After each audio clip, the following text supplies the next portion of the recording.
여러분 안녕하세요, 김정현입니다. 우리 한국 근현대사라는 교과목 안에는요, 한국 근현대사라고 하는 교과목 안에는 총 4개의 단원이 대단원이 들어있습니다. 첫째, 1단원 똑같이 한번 써볼까? 한국 근현대사의 이해. 너희들 쓸 필요 없어요, 교과서에 있는 거니까요. 자, 제2단원은요 근대 사회의 전개. 3단원은요 민족 독립 운동의 전개. 그리고 4단원은 현대 사회의 발전. 아, 힘들다. 아니, 선생님 책에도 있는 걸 뭐하러 굳이 쓰셨습니까? 라고 의문을 갈지 모르겠지만 쓴 데는 이유가 있죠. 자, 항상 우리 교과서나 어떤 책을 읽을 때도 마찬가지야. 제일 먼저 여러분이 보는 게 뭡니까? 책을 볼 때. 제일 먼저 보는 거 가격 이런 거 아니라 제목부터 보는 겁니다. 이 책의 타이틀. 이 책의 제목이라는 거는 그냥 짓는 게 아니에요. 물론 한국 근현대사 이런 거에 어쩔 수 없이 이렇게 짓게 되겠지만 여러분이 평생의 노력을 기울여서 책을 한 권 썼다고 생각해봐. 이 책의 제목을 지어야 돼. 근데 그냥 아무렇게나 그냥 막 질 수가 없을 거 아니야. 이 책의 내용을 가장 함축적으로 보여주면서도 가장 일목요연하게 전달할 수 있는 뭔가가 없을까? 이게 제목이거든. 여러분 이름 부모님들이 지을 때 생각해보세요. 이 아이가 앞으로 어떻게 크면 좋겠고 이런 걸 전부 다 담아가지고 짓는 거 아니겠어? 그냥 개똥아 이렇게 하잖아. 이런 식으로 제목이라고 하는 거는 그 내용을 가장 잘 보여주는 콘텐츠란 말이야. 따라서 제목 보시고, 그 다음에 저자 보시고, 머리말 보시고, 이 책에서 뭘 얘기하는지, 그리고 또 목차를 꼼꼼히 보시는 겁니다. 이 목차 하나하나에는 이 단원에서 얘기하고자 하는 것들이 잘 반영되어 있는 제목이에요. 이해되십니까? 이를테면 일단은 한국 근현대사의 이해라는 단어는 뭐 어떤 단어냐? 한국 근현대사라고 하는 교과목에 대해서 여러분들에게 이해시키고자 하는 단원입니다. 이해되시죠? 그러니까 한국 근현대사라는 교과목이 뭘까요? 라는 거를 보여드리고 싶은 단원이 첫 번째 단원이에요. 쉽게 말하면 브리핑 단원입니다. 오리엔테이션 단원이에요. 여기서 뭘 하냐? 자, 여러분이 알고 있는 근대, 현대는 무엇입니까? 근대와 현대의 개념을 설명드립니다. 조선시대와 이 시기, 우리가 배우게 될 시기의 차이점들에 대한 설명들, 조선 후기에 근대로 가는 그 싹이 보였던 모습들, 이런 것들을 보여주는 게 이 단원 내용이야. 그래서 첫째는 근대와 현대에 대한 용어 이해입니다. 두 번째, 앞으로 여러분이 배우게 될 이 단원의 내용이 무엇인지를 미리 조금 알려드리는 거예요. 이 단원에서는 이런 걸 배울 겁니다. 여기선 이런 걸 배울 겁니다. 여기선 이런 걸 배울 겁니다. 하는 것들을 소개해주고 있다는 거지. introduce. 오케이? 따라서 제가 이 단원, 한국 근현대사의 이해라는 제목을 빈칸으로 놔둔 이유가 이 단원에서 배울 내용들을 여러분들이 제가 브리핑을 해드릴 테니까 여기다 채워 넣으시라는 겁니다. 물론 여기에서 배우는 내용들은 앞으로 우리가 하나하나 들어가서 자세하게 다 볼 겁니다. 갑신정변 배웁니다 라고 얘기하고 나중에 갑신정변 정말 자세하게 볼 겁니다. 따라서 어차피 이 내용들이 다 여기 들어가는 거기 때문에 이 단원을 별도의 시험 범위로 잡는다거나 이럴 필요는 없습니다. 하지만 큰 흐름을 잡아두라는 겁니다. 그래야 앞으로 나중에 이해하시는데 매우 큰 도움이 되기 때문에. 아시겠죠? 따라서 지금 우리가 할 일은 이 한국 근현대사의 이해라는 제목으로 그 단원 내용들을 하나씩 설명드리는 거예요. 이해되시죠? 그래서 제가 3강에 걸쳐서 첫 강에서는 이 단원에 대한 설명을, 두 번째 단원 그 시간에는 이 단원에 대한 설명을, 그리고 세 번째 시간에는 이 단원에 대한 전체적인 흐름을 쭉 잡아드릴 겁니다. 흐름 특강이라고 명명을 하겠습니다. 오케이? 자, 다음 단은 뭐가 나오냐? 근대사회의 전개라는 파트. 여기서는요, 우리 근현대사 처음 나오는 사건이 흥선대원군이거든. 흥선대원군이 집권한 게 1862년이에요. 63년이에요. 이때부터 1910년까지를 시기적으로 다루고 있습니다. 한 45년, 50년쯤 되죠. 자, 이 정도의 시기를 다루고 있는데, 자, 이 단어의 핵심 포인트가 뭘 것 같아? 자, 내가 뭐라 그러니? 제목에는 그냥 쓰는 거 아니다. 제목에는 그 단어의 내용들을 가장 함축적으로 보여주는 용어로 구성이 되어 있을 것이다. 자, 그럼 여러분이 보실 때, 근대, 사회, 의, 전개 중에서 어떤 게 가장 중요한 포인트일까? 말할 것도 없이 근대죠. 그죠? 그러니까 이 단어에서 가장 여러분에게 보여드리고 싶은 거는 근대란 무엇인가라는 겁니다. 다시 말하면 우리나라가 근대사회로 지금 가고 있다, 안 가고 있대? 가고 있다는 거야.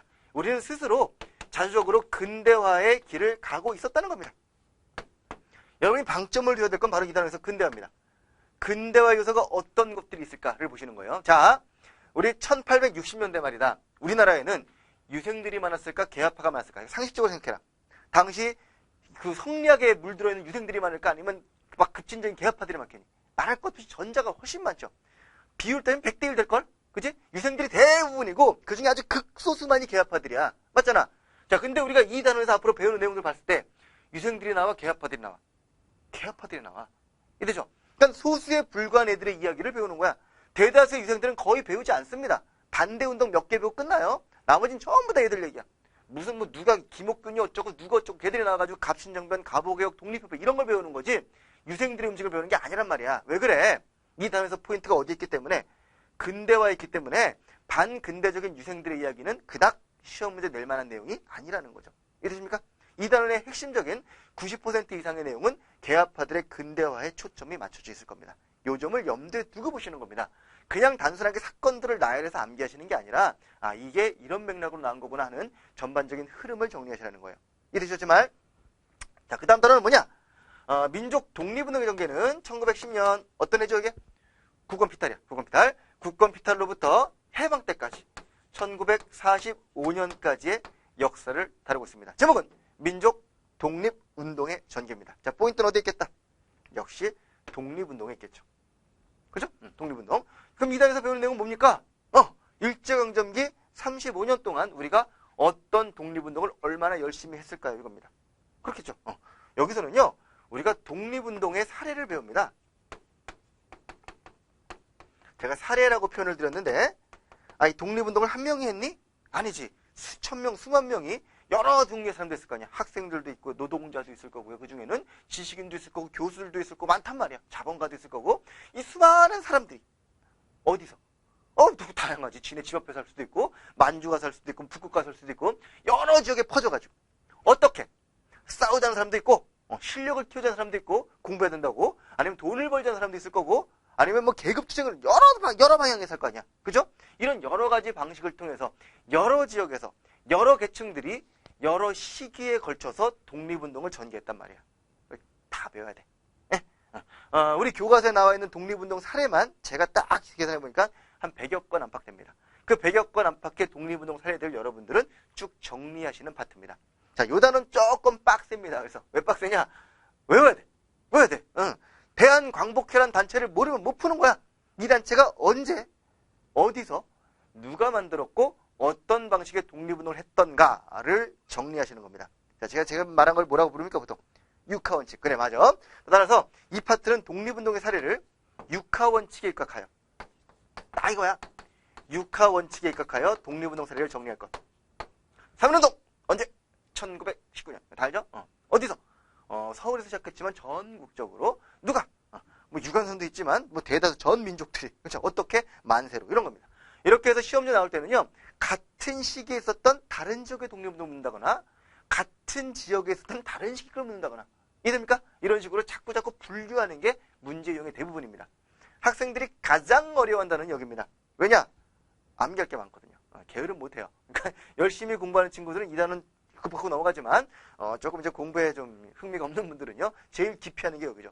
다른 단어들은 그래도 듣다 보면 이해가 되거든. 근데 이 단어는 듣고 이해로 끝나는 게 아니라 암기를 해야 돼요. 이 단체가 이런 거였지. 단체라도 되게 헷갈린다니네. 나중에 봐라. 뭐 대한광복, 대한독립, 한국광복, 한국독립, 주로 이런 이름이야. 이런 이름이 수십 개가 나오기 때문에 환장해요. 이게 이건지 모르겠고, 이런 것들을 분류해서 암기해야 되는 파트고, 따라서 학생들이 가장 어려워하다 보니까 시험 문제에서는 재밌게 잘 내요. 그 축제위원들이 볼 때 학생들의 변별력을 가장 높일 수 있는 놈이 여기야. 못하는 놈들 많고 잘하는 놈들 많고 이렇기 때문에, 따라서 이 단원을 얼만큼 하느냐에 따라서 시험 점수가 관건이 달린다 해도 뭐 거의 과언이 아닐 정도입니다. 아시겠죠? 그중에 특히 무장독립투쟁 이런 거 애들 피토한다고 막 그러면서 재수학원 같은 데서요, 마지막 10월달 11월달 수능 직전에 어디가 가장 힘들었니? 그럼 항상 무장독립투쟁 다시 해주세요 이런단 말이에요. 그럴 정도로 상당히 까다롭게 암기해야 될 게 많으니까 조금 정리 체계적으로 하시기 바라고요. 다음 단에서 설명드리겠고요.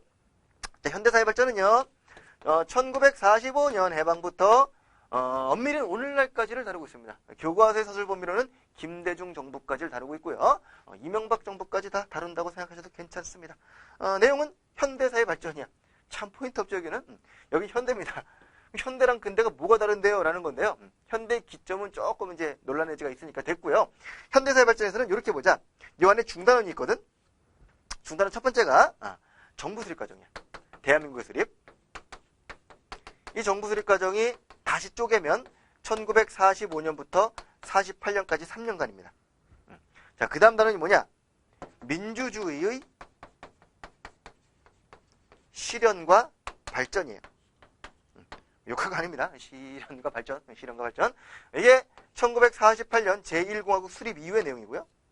그 다음에 북한에 대해서 나옵니다. 북한 정권과 통일 문제가 나와요. 각 단어마다 물론 지금 정치단 말씀드린 거고 경제, 사회, 문화는 끄트머리 조금씩 달려 있습니다. 우리 국사 같은 경우에는 정치, 경제, 사회, 문화가 이렇게 비중 있게 다뤄져 있지만 근현대사에서는요 정치사가 90%고 경제, 사회, 문화가 10%라고 생각하시면 됩니다. 시험제 출제 비중도 그 정도 되고요. 그러니까 그런 거는 단원 끝만 달려 있고 전반적인 정치사의 흐름만 보면 이렇게 돼 있습니다. 여기서 뭘 배우는 거냐? 다시 말하면 첫째, 우리나라가 어떻게 대한민국이라는 정부가 수립되었을까요를 배웁니다. 자, 근데 안타까운 게 하나 있어. 우리가 열심히 독립운동을 했거든? 했는데 독립을 우리의 노력으로 한 건가? 솔직히 우리는 아니고 이제 강대국들에 의해서 미국의 일본이 패망하면서 우리가 독립이 된 거 아니야. 물론 우리 열심히 했지만 우리가 일본을 뭐 이기고 죽이고 이런 게 아니란 말이야. 그죠?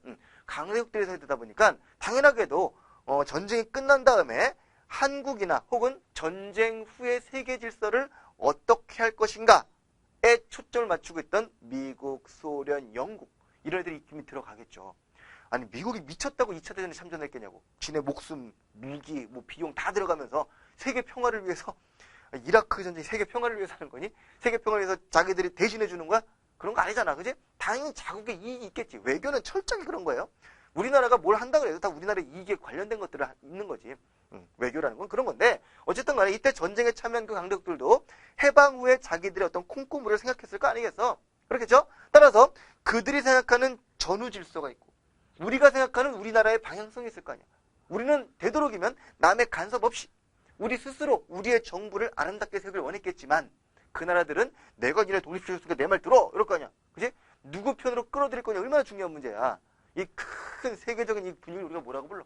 콜드 워. 바로 냉전이라고 부르잖아. 냉전 속에서 우리나라의 운명이 소용돌이 치는 시기야. 그래서 이게 상당히 복잡해. 여기서는 강대국들의 움직임과 이에 대응하는 우리들의 자세를 같이 비교해서 보셔야 됩니다. 이게 꼴랑 3년이야. 3년이 한 단원이야. 유일해. 다른 단원은 아무리 그래도 10년 정도가 한 단원 된단 말이야. 10년, 20년이 한 단원. 여기는 딸랑 3년. 사건이 날짜별로 나와요. 되게 복잡하게 전개가 되는데 그 긴박한 순간들을 여러분이 잘 캐치하셔야 됩니다. 역대 시험 문제 중에서 가장 난이도가 높은 문제들 전부 다 이렇게 포진해 있습니다. 그래서 이게 여러분의 가장 고비가 될 단원이에요. 잘 이해를 못하더라고. 제 설명을 들으면 이해를 하는데 선생님들도 좀 헤매는 분들도 계시는 것 같아요. 내가 볼 때는. 그럴 정도로 상당히 어려운 단어니까 이 단어 좀 눈여겨보시고요. 자, 그 다음에 중요한 건 뭐냐? 민주주의의 실현과 발전이에요. 자, 뭐라고? 정부가 수립된 다음에 우리나라 9번의 개헌 과정이 있어. 엄청나게 많습니다. 60년 헌정 역사에 9번의 개헌이 말이 되냐고. 엄청난 개헌이 있는데 그 개헌들이 말이야. 민주주의 쪽으로 계속 가는 개헌이면 좋겠는데 그게 아닌 경우가 많아. 우리가 잘 알고 있는 유신헌법이라든가 뭐 삼선개헌이라든가 발췌개헌이라든가 이런 것들이 전부 다 정권을 갖고 있는 양반들이 자기 정권을 유지하기 위해서 개헌을 하는 경우가 많아요. 이건 철저하게 민주주의 실현이에요. 오케이? 자, 이 실현을 극복하고 발전을 시키는 건 누구냐? 우리 학생들의 4.19 아니면 6월혁명 이런 것들을 통해서 민주주의 실현을 주는 그들을 물리치고 우리가 발전으로 이끌고 있습니다라는 스토리예요. 이게 민주주의 실현과 발전에 나오는 대목입니다. 여기서 우리 아주 중요한 포인트를 잡아야 됩니다. 이게 뭐냐? 다시 열로 돌아갑니다. 잘 들어봐. 근대사회 전개에서 근대화의 주인공이 누구였냐? 아까 제가 얘기했죠. 위정적사파, 개화파, 유생들, 개화파 이런 사람들. 자, 이런 사람들은 상층민들이니 하층민들이니 브레인들이니 노동자, 농민 같은 하층 계급들이니 우리 노동자, 농민들은요. 위정척사가 뭔지도 모릅니다. 개화가 뭔지도 몰라요. 먹고 사는 문제가 가장 시급해. 이건 철저하게 브레인들의 이야기였어. 개화파, 위정척사파 전부 다 있는 사람들이야. 머리 좀 있고 정치인들이라고. 이때는 정치인과 안 정치인이 철저하게 구별되는 시기야. 맞죠? 이황, 이런 사람들 전부 다 브레인들이야. 우리랑 저기 다른 사람들이에요. 자, 근데 민족 독립운동을 전개하는 과정에서 바로 민족이라는 개념이 들어가거든. 민족 독립운동이야. 이 민족 안에는 가진 자, 못 가진 자가 없어. 우린 다 한민족이야. 한민족이라는 이름으로 모두가 뭉쳐있기 때문에 이 민족 독립, 브레인 독립운동이 아니라 민족 독립운동에서는 브레인이 처음엔 주도했지만 점차 시간이 지나면서 우리들 하층민들이 독립운동의 주체로 참여하기 시작합니다. 그 분기점이 된 제일 중요한 사건이 바로 3.1운동이에요. 3.1운동 전까지는 철저하게 브레인들의 움직임이야. 근데 3.1운동 이후에 노동자, 농민, 학생들이 그들과 함께 민족을 위해서 싸우기 시작한단 말이야. 나중에 30년대 되잖아? 하층민밖에 안 남아. 그래서 이 하층민들로 학생, 노동자, 농민들로 역사의 주인공들이 바뀌어가는 모습을 여러분이 보셔야 됩니다. 이거 중요한 포인트예요. 자, 바로 여기는 여러분들 학생들이.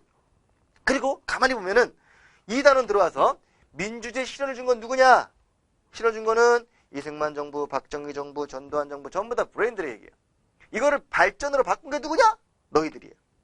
학생들의 피나는 노력으로 우리들은 민주주의를 쟁취했습니다라는 거지. 다시 말하면 자, 브레인이 중심이었던 이 단원에서 섞여가기 시작하다가 점점 주인공이 누가 되는 거야? 우리가 주인공. 우리가 주인공이 됐기 때문에 여러분들에게 한국 근현대사라는 교과목이 의미가 있는 거죠. 우리가 역사 괜히 가르치는 게 아닙니다. 이들한테 상식을 키워주려고? 좋습니다만 그보다 더 중요한 게 있어. 머리말 딱 봐봐. 우리 국사나 근현대사 머리말 보시면은 여러분들이 민족적 자긍심을 가지고 이 사회에 살아갈 수 있도록 한국인으로서 또 이런 것들을 보여주기 위한 게 역사 과목의 목적이란 말이야. 따라서 그 흐름을 여러분이 이해해달라는 겁니다. 여러분들은 점차 주인공이 되어가고 있고요. 따라서 이 통일이라고 하는 매우 중차대한 과제는 누구의 몫이야? 너희들의 몫입니다. 지금 이분들이 못하셨어. 브레인들이 하셨어야 되는데 못하고 있어. 못하고 있는 거를 여러분들이 하셔야죠. 그러면서 열심히 여러분들에게 통일이라는 과제를 준 겁니다. 그러니까 이 민주주의를 발전시키고 한민족을 이루고 민족 국가라는 걸 이뤄내는 건 여러분들의 몫이라는 겁니다. 이게 근현대사 교과서에서 여러분들에게 던지는 가장 강력한 메시지예요. 이 역사라는 교과목이 상당히 정치적으로 이용되기 쉬운 교과목이잖아요. 그래서 지금도 말이 많은 거 아니야. 뭐 유신의 잔재다 뭐 이래가면서 사실 그런 과목이 아닙니다. 역사라는 아주 중요한 과목인데 이게 이용되기 쉽다 보니까 이 시련을 주는 이 양반들이 툭 하면 국사를 가지고 장난을 치거든. 왜냐면 그렇게 가르치면 니들이 그런 줄 알거든. 그래서 뭔가 민족 공동체 막 이런 거 심어주고 이러면서 나라 말 잘 들어야지 뭐 이런 거. 그러다 보니까 그렇게 운용이 되고 있는 것 뿐이지 사실상 상당히 중요한 교과목이에요. 지금 근현대사 교과서가 여러분 이제 마지막 세대가 될 텐데요. 여러분 다음 세대부터는 한국사라는 교과서로 바뀌었습니다. 여러분 세대의 마지막 근현대사 교과서가 좌파 논쟁에 시달리고 이러는 것들도 전부 다 역사라는 과목이 워낙 정치적으로 이용될 소지가 많다 보니까 서로 간에 싸우고 있는 거예요. 하지만 여러분은 좌파건 우파건 신경 쓰지 마시고요. 내용에 충실하셔서 일단 기본기를 다지십시오. 그에 대한 평가나 해석은 여러분이 좀 더 커서 나중에 좀 더 지식이 쌓인 다음에 하십시오. 여러분 아직까지 뭔가 평가할 만한 그런 두뇌들이 아니에요. 제가 항상 하는 얘기인데 여러분의 알량한 지식이 전부라고 생각하지 마세요. 여러분이 모르는 게 더 많습니다. 그러니까 여러분이 알고 있는 잣대로 섣불리 평가를 내리지 마시고요. 아직까지는 좀 열린 마음으로 수용을 하십시오. 저도 마찬가지입니다. 제가 감히 어떻게 평가하지 않겠습니다. 우리 근현대사 교과목이 특히나 선생님들 같은 경우에도 이렇게 이념적인 얘기를 하기가 쉽습니다. 저도 그런 유혹에 많이 빠지고요. 왜냐면 이런 식으로 막 이렇게 뭐 좌파건 우파건 간에 막 이렇게 막 하다 보면 재밌거든. 학생들도 재밌고 저도 재밌어요. 야, 이렇지 않냐? 막 정부 까기도 하고 이러면은. 근데 최대한 그러지 않도록 중립적일 수 있도록 제가 노력을 할 겁니다. 여러분들은 아직까지 그런 판단을 받아들일 만한 자세가 안 돼 있기 때문에 제가 말을 하면 너무 쉽게 넘어와요. 내가 이거 이렇지 정부 바보야 이런 막 욕을 하면은 여러분은 정부 바보인 줄 알거든요. 그런 걸 좀 지양하기 위해서 제가 최대한 같이 중립적으로 수업을 진행할 테니까 그 점을 염두에 두시고 저는 뭐 사상도 없어 줏대도 없어 이러고 욕하지 마시고요. 그런 걸 좀 염두에 두고서 공부를 하시는 게 좋을 겁니다. 여러분 아직까지 수험생이고 앞으로 커나갈 잠재력이 많은 분들이기 때문에 제가 그 점을 염두에 두고 진행을 할 겁니다. 아시겠죠? 자, 어쨌든 좀 서설이 좀 있었습니다만 이런 식으로 단원이 구성이 되어 있습니다. 이 전반적인 흐름을 쭉 잡으시고 나서 이제 이 단원, 근대사회 전개라는 단원은 어떻게 구성이 되어 있는지 흐름을 잡아 드릴 겁니다. 오케이? 요 판서 쫙 치울 겁니다. 그러니까 여러분들 백지 하나 꺼내가지고 가로 방향으로 탁 놓으시고요. 막 적어가면서 정리하시는 겁니다. 그리고 필기노트 보완해서 나중에 그 우리 교재 맨 앞에 있는 그 공간에다가 예쁘게 채워 넣으십시오. 아시겠죠? 자, 지우갑시다. 자, 보자. 자, 근대사회의 전개라는 단어는 어떻게 구성이 되냐?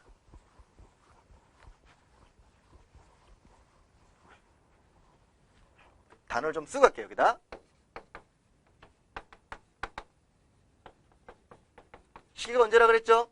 1863년 흥선대원군의 집권부터 언제까지? 1910년 우리나라 국권을 피탈할 때까지의 역사를 다룬다고 했어요. 자, 이 단어에서 가장 핵심이 뭐라고? 근대입니다. 자, 우리나라 스스로 근대를 할 수 있어 없어? 논쟁거리가 좀 있죠. 스스로 할 수 있다고 보는 사람도 있었지. 우리의 자생적인 근대화. 이걸 우리 아마 근대의 맹아, 싹 이렇게 불렀을 거야. 우린 조선 후기부터 뭔가 근대로 가는 싹이 있었단 말이야. 자, 근데 과연 왜 자체가 들어오는 게 우리의 근대에 어떤 영향을 미칠 것이냐의 문제야. 자, 이렇게 생각하니까 또 좀 복잡하죠? 근대가 뭔지가 더 중요해. 우리가 근대를 했냐 안 했냐는 근대에 대한 정의에서 나오는 거 아니겠어? 그쵸? 너는 착하냐 안 착하냐는 착한 사람의 기준에 따라 다를 거 아니야. 그지? 예쁜 게 착한 거야. 그럴 수 있는 거고, 정말 마음이 착한, 이런 다른 것처럼. 근대가 뭐냐? 상당히 서구적인 개념입니다, 이거는. 근대라는 말 자체가 서양에서 들어온 이론이죠. 우리나라는 그런 말이 없습니다. 근대는 가까운 시대라는 뜻인데 그게 어딨어. 그렇잖아요. 이 서구적인 개념으로 근대의 특징을 이렇게 잡는다고 아마 상식적으로 들어봤을 겁니다. 정치적으로는 민주주의, 경제적으로는 자본주의, 그리고 사회적으로는 신분제가 없는 평등 시민사회, 그리고 사상적으로는 합리주의, 이성에 입각한 사회, 이런 것들 우리가 근대의 특징이라고 잡아요. 과연 우리나라에 그런 요소들이 있냐는 거야. 좀 적어요. 부족한 거 맞습니다. 싹이 있긴 있어. 싹이 조금 있긴 있는데 이 싹이 밟힐지 정말 크게 올라와서 자랄지는 아무도 모를 일이야. 그 싹만 있는 사회에 서구에 근대를 등에 업고 들어온 그 서양인이 많은 세력들에 의해서 이 근대가 급속도로 이식될 수가 있어. 이해됩니까? 우리나라는 토양에 우리나라는 근대라는 싹이 요만한 게 하나 있단 말이야. 요만한 싹이 하나 있었는데 서양에서 근대라는 묘목을 갖고 와가지고 막 심고 있는 거야. 그럼 이게 죽을지 어떨지 모르는데 이건 우리의 토종 근대인데 서양의 근대가 마구마구 들어옴으로써 한편으로는 우리가 근대화의 숲을 이룰 수도 있을 것이고 한편으로는 우리의 자생적 근대가 죽어버릴 수도 있어요. 이해됩니까? 이게 항상 중요한 문제라는 거야. 근대를 우리 스스로 할 수 있느냐 없느냐의 문제와 더불어서 또 하나 생각해야 될 게 외세를 어떻게 볼 것이냐의 문제죠. 우리나라에 근대란 싹이 있는데 서양의 근대라는 것들이 막 들어와서 우리의 근대를 죽여버리고 지들의 근대를 이룬다면 이건 바람직하지 않을 거예요. 맞죠? 하지만 이들이 들어오지 않아서 근대가 아예 없는 황무지가 되는 것도 바람직하진 않을 거예요. 이해되냐? 되게 어려운 문제야 이게. 따라서 이 시기에도 그런 서양의 움직임을 보고서 우리나라 브레인들은 똑같은 생각을 한 거야. 자, 서양 애들이 우리가 들어온단 말이야. 들어와가지고 제일 먼저 걔네들이 우리한테 야, 너 무릎 꿇어 임마 뭐 이러거나 내가 너 근대시켜줄게 이러지 않아요. 서양 세력들이 식민지 지배할 때 제일 먼저 요구하는 게 뭐니? 장사하자는 거야. 우리 친하게 지내자. 장사 좀 해볼까 이런 거예요. 자, 그래서 이렇게 쓸게요. 그들은 우리에게 통상 요구를 해요. 우리 장사할까요? 그러면서 너희들이 문을 열고 우리가 같이 교육을 하는 게 어때? 라고 요구를 해온단 말이야. 하지만 이 통상 요구가 뭘 의미하는지는 당시 브레인들 다 알고 있어. 너희들이 아는 건 정도는 그들도 알고 있어. 그래서 그들이 이렇게 생각한 거야. 아, 저놈들이 통상을 요구하지만 사실은 우리를 침략하려는 놈들이구나. 자, 과연 저들을 막을 것이냐? 막는다면 우리 스스로 근대를 할 수 있어야 돼. 과연 이게 되냐? 이 문제고요. 또 하나, 막는다고 저들이 막힐 놈들이냐? 이것도 문제죠. 엄청 센 놈들인데. 따라서 안 돼. 해야 돼. 그러면서 통상을 하자는 쪽으로 가닥을 잡은 애들이 있어요. 적들이 통상을 요구하자 해야죠. 라면서 예스를 외친 분들이 있단 말이에요. 오케이? 이들을 뭐라고 부르냐? 통상을 하려면 문을 열어야 될 거냐? 열 개자를 써서 무슨 파? 개화파라고 불러요. 이 편하겠죠? 개화파. 문을 엽시다. 이런 뜻이에요. 문을 엽시다. 자, 반면 안 돼. 우리 스스로 근대할 수 있어. 쟤들은 침략이 더 목적인 애들이야. 괜히 쟤들 발표 죽어. 우리의 근대고 뭐고 사라진단 말이야. 안 되니까 끝까지 막아야 돼. 라고 NO를 외친 분들이 있겠죠. 뭐라고 부를까? 개화파에 반대니까. 위정적 사파면 좋습니다만 일단은 폐화파라고 쓸게요. 개의 반대는 폐잖아. 그지? 닫읍시다. 됐죠? 개화파, 폐화파. 폐화파란 말 들어봤어요? 못 들어봤죠? 제가 만든 말이에요. 이런 말 없어요. 이런 용어 없습니다. 제가 그냥 개화파의 반대 개념으로 쓴 말입니다. 즉 통상을 요구했을 때 문을 열자, 열지 말자. 자, 그렇다면 보자고. 얘들은 지금 뭐에 주목한 거야? 열자고 했던 거는 얘네들은 근대화를 위해서는 그들을 받아야 된다고 생각했던 거야. 이렇게 표현할 수 있겠죠. 반봉건 근대화에 주목한 애들로서 침략의 위험은 있지만 막을 수 있다. 혹은 저들이 우리를 침략하지 않을지도 몰라. 뭐 이런 거. 그런 거야. 반면에 얘들은요. 막아낸다고 생각했던 뭐 때문에? 반침략. 반외세야. 이렇게 표현한다고? 반침략 자주화에 무게중심을 두었기 때문에. 우리 스스로 근대를 할 수 있을지도 몰라. 우린 저들의 도움 따윈 필요 없어. 우린 잘하고 있는 걸. 이렇게 생각하는 사람들. 이해돼요? 자, 이렇게 폐화와 개화로 갈라져. 자, 근데 폐화파라는 용어 안 쓴다고 그랬습니다. 이들 우리가 다른 말로 뭐라 그러냐? 뭐라 그러죠? 아까도 잠깐 얘기했었던 위정척사파라고 보통 불러요. 왜냐? 당시 역사용어로 이렇게 불렀기 때문이야. 자, 이 위정척사라는 개념을 잘 알아두셔야 됩니다. 꼭 꽃표 하나 치자. 중요하다는 뜻입니다. 꽃, 플라워 표시라는 뜻이에요. 제가 꽃표 그랬더니 경상도에서는 이 곱하기로 꽃표 그런다며. 수업 시간에 꽃표라 그랬더니 어떤 학생 하나가 수업 중간쯤 지났는데 다 X 펼쳐놓은 거야. 난 중요하지 않으니까 지워버리는 뜻인 줄 알았대. 꽃표라 그래서. 중요하다는 뜻입니다. 주의하세요. 저 경상도 지역에서 듣는 학생들. 자, 위정척사란 말이 뭐냐? 말뜻 그대로 해석하면 이거야. 호위한다, 지킨다. 정은 뭐야? 바를 정자야. 김정현 할 때 정자야. 아주 좋은 말이죠. 바른 것을 지키고 배척한다. 사는 사악한 거. 바른 걸 지키고 사악한 걸 배척한다는 뜻이에요. 아이, 세상에 그럼 우리 중에 위정척사파가 아닌 사람이 어딨나? 여러분 중에 나는 사악한 게 좋던데 이런 사람 있어요? 뭐 이거 나중에 범죄자일 사람들이죠. 그죠? 누구나 바른 걸 좋아하죠. 사악한 거 싫어하고. 그럼 위정척사 뭐야 도대체? 이렇게 생각할 수가 있단 말이야. 그래서 위정척사파라는 말은 그냥 바른 거 지키는 게 아니라 뭔가 의미를 가진 역사용어입니다. 역사용. 고유명사로 생각해야 돼. 이 정이라고 하는 말 말이야. 정. 바를 정자라 그랬죠. 바르다. 이 무슨 손? 여러분 볼 때 이 무슨 손? 오른손. 그죠? 오른손이야. 다른 말로 바른 손이라고도 하지. 문구도 있잖아. 무슨 바른 손 문구 있잖아. 그지? 바른 손 오른손이야. 옳다는 뜻이 이거야. 그럼 정을 다른 한자로 써보자. 오른쪽. 그래. 우야, 우. 우리가 흔히 얘기하는 우파. 오른파야. 우파. 좌파는 안 오른파야. 이 옳다고 하는 건 그럼 뭐냐? 그냥 옳다가 아니라, 이 영어는 뭐라고 써? right. 그지? right. 옳다, 권리, 지켜야 될 것들 아니야. 그지? 지켜야 될 것들을 옳다라고 보는 거야. 이 우익, 정, 옳다 이런 거는요. 이 사회가 유지되기 위하여 반드시 필요한 가치. 예? 이게 깨지면 이 사회가 흔들릴 수도 있는 이념. 지금 우리 대한민국으로 치려면 자유민주주의 이런 거야.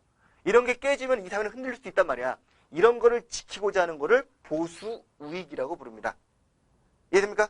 자, 그렇다면 이 자유민주주의 체제가 유지되는 선에서 이익을 보는 애들도 있고 이것 때문에 피해를 보는 계층도 어떻게든 생길 거 아니겠니? 그럼 피해를 보는 애들은 이 사회가 유지되는 걸 원치 않아. 깨고 싶어 한단 말이야. 이거 깨고자 하는 애들 뭐라고 불러? 이런 삐딱한 놈들 좌파 이렇게 부르는 거지. 그게 좌익이에요. 이게 우익과 좌익의 개념입니다. 어떤 사회가 있을 때 이 사회가 유지됨으로써 이익을 보는 계층들은 이 사회 질서를 지키고자 합니다. 우리는 그들을 보수 우익 이렇게 불러요. 반면에 이 사회 때문에 피해를 보고 있는 자본주의 피해자들은 누굴까요? 글쎄 모르겠습니다. 자본가들은 돈 좀 법니다. 기업가들 돈 벌지만. 하지만 그 반대되는 개념의 사람들은, 계층 사람들은 이것 때문에 좀 피해를 볼 수 있어. 그렇잖아. 그러니까 노동자 뭐 이런 사람들은 당연히 이 자본주의가 싫어. 막 이렇게 한단 말이야. 무너져라 이러면서. 그래서 우리는 좌파라고 부르는 거예요. 응? 그럼 이 당시 위정척사파는 누구냐? 이 조선이라는 사회가 굴러가는데 필요한 가치가 있거든? 이 가치가 지켜졌으면 좋겠는 거야. 이게 흔들리면 나의 기득권이 없어져. 난 그게 싫어. 이걸 깨는 모든 건 사악한 것들 그러면서 비판하고 있단 말이야. 이 바른 게 뭐냐? 그 당시 조선 사회가 유지되는 가장 중요한 가치는 바로 성리학이야. 성리학적 가치. 그래서 이렇게 표현한다고. 정치적으로는 전제군 주제. 말이 전제군 주제지. 이제 임금을 정점으로 한 그 사회죠. 군신 유의 이런 거 있잖아. 삼강오륜에. 두 번째, 경제적으로는요. 지주제. 자본주의 지랄 그러면서 지주, 양반 지주가 잘 살고 일 안 해도 먹고 살아야 돼. 너희 농민들이 우리 서포트 해주는 거야. 이게 지주야. 그 다음에 사회적으로는 당연히 신분 질서지. 신분제가 무너지면 큰일 나지. 그치? 이런 것들을 전부 아우르는 그 사상이 무슨 사상? 성리학적 사상이다. 오케이? 성리학. 이 성리학적 질서를 지키고자 하는 애들이야. 이게 폐하파야. 왜? 한편으로는 반침략 자주화라는 어떤 구실을 대고 있지만 이게 깨질 경우에 자기들의 밥그릇이 사라져. 신분제가 없어지면 나는 위험해져. 양반들은. 이해되냐? 지주제가 없어지면 나는 굶어 죽어. 농사를 져봤나? 맨날 글이나 읽었지. 이거 가지고 그냥 먹고 살고 있는데 갑자기 나보고 농사지라고 안 되지. 이렇게 되는 거야. 이해되냐? 전제군제 무너지면은 나의 기득권이 무너진단 말이야. 나는 그 체제 안에서의 신하이고 나는 관료고 이렇기 때문에 따라서 이 성리학적 질서를 끝까지 지키고자 하는 인간들, 그 부류들을 우리는 위정척사파라고 부른다는 겁니다. 나쁜 건 아니에요. 어느 게 옳을지는 모릅니다. 이 사회가 깨지고 새로운 사회로 나아가는 게 옳을지 그게 더 안 좋은 길일지는 몰라요. 우리 마르크스 이런 사람들에서 봤잖아. 자본주의는 위험하다 그러면서 이걸 깨고 나아가자고 했으나 소련, 중국 어떻게 됐어? 북한 전부 다 몰락했잖아요. 그죠? 그러니까 새로운 게 꼭 옳다고 볼 수는 없습니다만 어쨌든 간에 기존 질서를 부정하는 세력들과 그걸 지키는 세력들 간에 충돌이 빚어진 거야. 그러니까 외부적으로는 침략해오는 외세에 대해서 어떻게 대응할 것이냐의 문제였지만 내부적으로는 누가 자기 밥그릇을 지킬 거냐의 문제야. 얘들은 자기 밥그릇을 지키기 위해서 이 질서를 유지하고자 했고, 얘들은 그들이 없어줘야, 죽어줘야 우리가 생기거든 먹을게. 따라서 신진 관료들은 그들을 밀어내고 새로운 질서를 꿈꿨던 거고요. 요게 계합파와 폐합파, 즉 계합파와 위정착파의 가장 중요한 본질적인 차이다. 이 점을 머릿속에 넣어 두셔야 됩니다. 제가 좀 어려운 설명을 드렸습니다만 여러분들 충분히 이해했으리라고 생각합니다. 이 개념을 머릿속에 넣어 두시고 진행하는 거야. 자, 이러한 분위기에서 말이야. 누가 집권했다고? 흥선대원군이 집권한 거야. 흥선대원군. 흥선대원군 들어봤죠? 우리 고종 아버지예요. 고종 아버지인데 이 양반은 계합파 쪽이니 위정착파 쪽이니 말할 것도 없이 이쪽입니다. 이 사람 이거야. 왕권을 강화시키길 원했단 말이야. 세수정치로 무너져가는 걸 다시 회복하고 싶어 했단 말이야. 왕권을 강화시키면서 이런 걸 공고하게 지켜나가려고 했던 양반이 그 양반이야.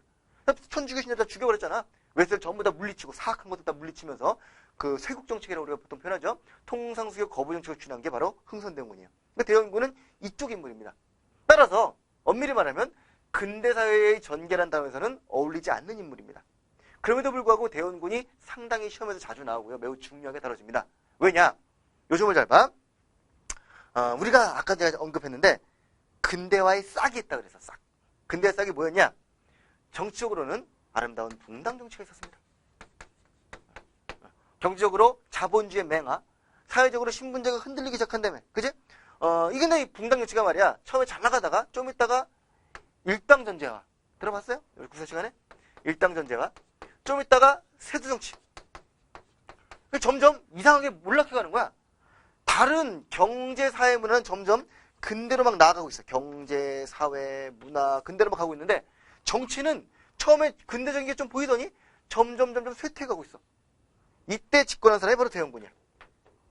요 상황에서 집권한 게 대원군이야. 이해돼요? 이때 대원군은 뭘 했냐? 이거 안 되지! 그러면서 이 상황을 다시 일로 돌렸어. 붕당정치 이전으로. 따라서 이 양반 자체가 근대는 아니야. 복고잖아, 복고. 옛날로 갔잖아. 옛날로 갔을 땐 복고적인 정책이지만 적어도 무너져가던 거를 다시 바로잡음으로써 앞으로 근대로 갈 수 있는 토대를 만들어 놓은 게 대원군이라고 평가하는 거야. 흥선대원군은 전근대와 근대를 연결하는 매우 중요한 인물입니다. 아시겠죠? 조선시대와 근대화를 연결해주는 매우 연결고리가 된 인물이므로 반드시 기억해둔다. 이 대원군의 정책을 먼저 배울 건데요. 자, 문제는 여기서는 그게 아니라 그렇다면 대원군 집권기에 이 두 세력의 동향이 어땠겠냐는 거야. 1863년 집권한 대원군은요. 1873년 고종이 친정체제를 수립할 때까지 권력을 잡고 있었습니다. 자, 이때 대원군이 있을 때 이때 계합파라고 하는 존재가 있어 없어? 당연히 있죠. 계합파 있습니다. 우리는 그들을 뭐라고 불렀냐? 통상계화론자라고 불렀어요. 통상계화론자.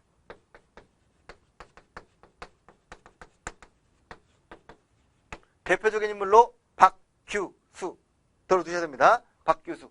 박지원 손주입니다. 박지원 손주면서 양반 명문가 자제로서 제네럴 셔먼호를 불태운 장본인이에요. 그 양반입니다. 이 양반이 통상계화론자. 자, 폐합파들, 위정착파 당연히 있었겠죠. 뭐 이항로, 기정진으로 대표되는 이들을 우리가 보통 통상반대운동, 통상반대론자라고 불러요. 병인양요 발발하고 적들이 통상을 요구했을 때 대원군 집권기였단 말이야. 한편에서는 통상계화를 합시다! 라고 주장했던 분들이 있고요. 한편에서는 안 됩니다! 끝까지 통상은 안 됩니다! 싸웁시다! 라고 했던 반대했던 부류가 있단 말이야. 누구? 박교수. 누구? 이항로, 기정진. 들었어? 나중에 앞으로 많이 나올 이름들입니다. 그러니까 일단 들어두시고 나중에 수업 시간에 또 한번 만나세요. 자, 이때 대원군은 누구 편을 들어줬을까요? 대원군은 위쪽, 아래쪽.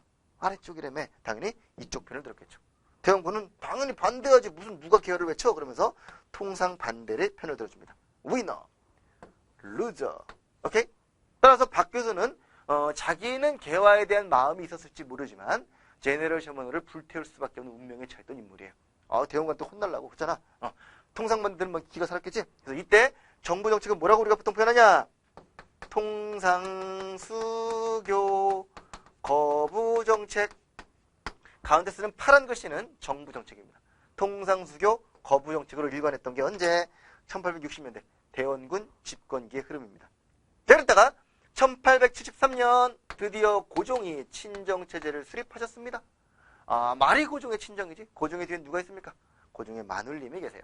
명성황 후 민씨 세력과 그 척족들이 개화파들과 결탁을 하여 대원군을 쫓아내고 권력을 잡은 거란 말이야. 따라서 이제는 바야흐로 개화파의 시대. 맞나? 자, 이때 통상개론자 있어요, 없어요? 있지요. 왜 없습니까? 밖에서 살아있죠. 죽지 않았단 말이야. 살아있었단 말이야. 이들은 여전히 통상개를 주장하고 있습니다. 그때 짜잔 사건이 발생해서 뭐? 일본 애들이 치들어온 거야. 일본이 운용 사건 막 이런 걸 일으키면서 우리나라에 개항을 요구하고 있는 거죠. 이 개항 요구에 대해서 해야 됩니다! 라고 생각을 하고 있는 이들이 있었어. 반면에 미쳤니? 그러면서 끝까지 안 된다고. 개항은 안 됩니다! 그러면서 개항을 반대하던 부류가 있었습니다. 그대로 우리는 개항 반대론, 개항 반대 운동을 펼친 세력이라고 불러요. 자, 대표적인 인물로 최익현 같은 사람이 있어요. 이 최익현은 노론이었거든. 이 노론으로서 대원군의 정책에 상당히 좀 불만을 느끼던 사람이야. 근데 이제 민씨 세력이 이걸 알고서 최익현을 부추겨가지고 대원군을 하야시키는데 결정적인 역할을 하게 되죠. 자, 근데 나중에 민씨 세력에 의해서 비록 대원군은 몰아냈지만 이 민씨 세력들이 개화 정책을 추진하거든. 이것도 싫은 거야. 싫어서 여기에 대해서 또 이제 반대했던, 말하자면 뚝심이 상당히 강했던 뭐 그런 인물들입니다. 이런 사람들이 이제 위정척사파들이 전형적인 모습을 보여주는 그런 세력들인데, 자, 이들이 개항 반대 운동을 펼쳤습니다만 당시 집권 세력이 누구라 그랬어?